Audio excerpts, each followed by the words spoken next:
देश के जाने माने कवि कुमार विश्वास सोमवार शाम को विश्वविख्यात ठाकुर बांके बिहारी मंदिर पहुंचे, जहां उन्होंने ठाकुर जी को माथा टेक कर देश में अमन, चैन और सुख समृद्धि की कामना की।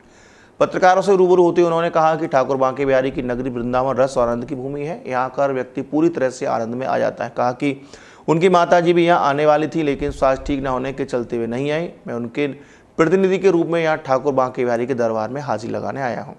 उन्होंने ठाकुर जी से मनोकामना करते हुए कहा कि देश के लिए और मानवता के लिए जो श्रेष्ठ है, उत्तम है, सब ठाकुर जी उन्हें प्रदान करें, यही उनकी कामना है। कहा कि बड़े सौभाग्यशाली हैं कि जहाँ की रज में भगवान श्री कृष्ण स्वयं खेले, वहाँ के दर्शन करने वे यहाँ आते रहते हैं। अयोध्या, मथुरा, काशी की चर्चा करते हुए उन्होंने कहा कि राजनीति से ऊपर उठकर यह सभी सनातन धर्म की आस्था के केंद्र बिंदु हैं। लंबे संघर्ष के बाद भगवान श्री राम अपने भव्य मंदिर में विराजमान हुए हैं। उन्हें पूरा विश्वास है कि आने वाले समय में श्री कृष्ण और काशी विश्वनाथ भी अपने भव्य मंदिरों में विराजमान होंगे।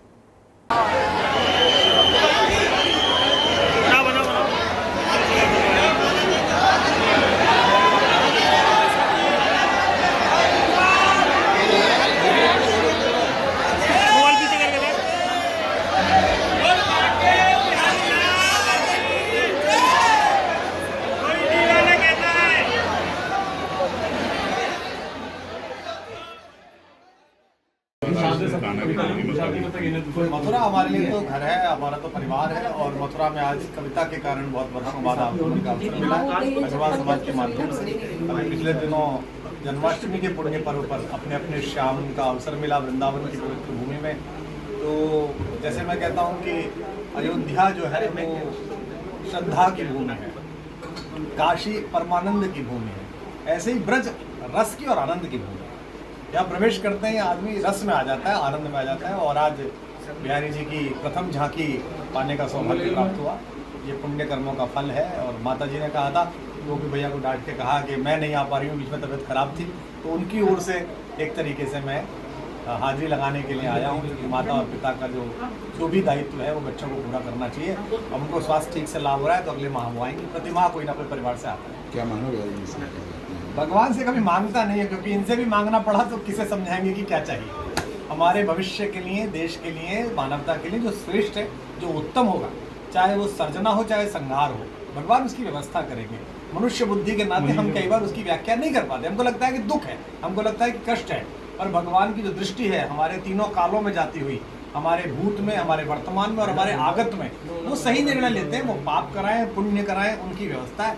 इसलिए उनके सामने सदा पहुंचने पे कृतज्ञता से सिर झुकाइए और कहिए, हे ईश्वर, जिस रज में, जिस भूमि में आप खेले, वहां मैं अपने माथा झुकाने के लिए मनुष्य रूप में आ सका।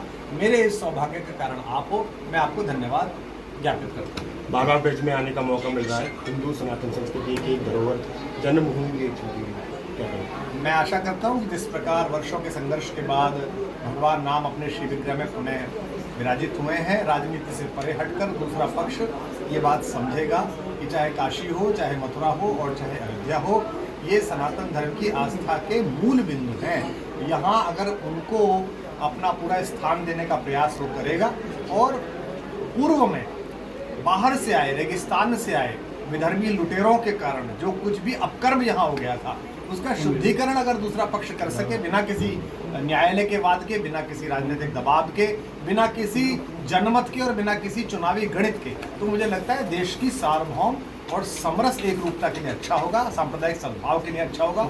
और मैं वो दिन देख रहा हूँ स्पष्ट, जब दूसरे पक्ष में ये बुद्धि आएगी, ये विवेक आएगा, ये प्रेम आएगा। और वो समय जल्दी ही आएगा। जिस तरह हमने भगवान राम को उन्मुक्त भाव के साथ बैठे हुए देखा, जल्दी ही हम भगवान श्री कृष्ण को अपनी जन्मभूमि में पूरे परिसर में विराजमान देखेंगे। सांप्रदायिक सौहार्द की बात कर रहे हैं, लेकिन पश्चिमी उत्तर प्रदेश में लोग सड़कों पर उतर रहे हैं, नरसिम्हानंद का विरोध हो रहा है। मेरा केवल इतना निवेदन है कि सनातन धर्म ये सिखाता है कि आप अपने धर्म का आदर करें और किसी धर्म पर कोई विशेष टिप्पणी करने की आवश्यकता नहीं। मेरा धर्म इतना विराट है, मेरी आस्था इतनी विराट है, मेरी भारतीयता इतनी विराट है कि मुझे ये क्यों करना चाहिए। मैं सभी पक्षों से अनुरोध करता हूँ कि भारत की जो छवि विश्व भर में है और भारत की जो समरसता है उसको सुरक्षित रखें और सनातन धर्म की विजय हो। जय।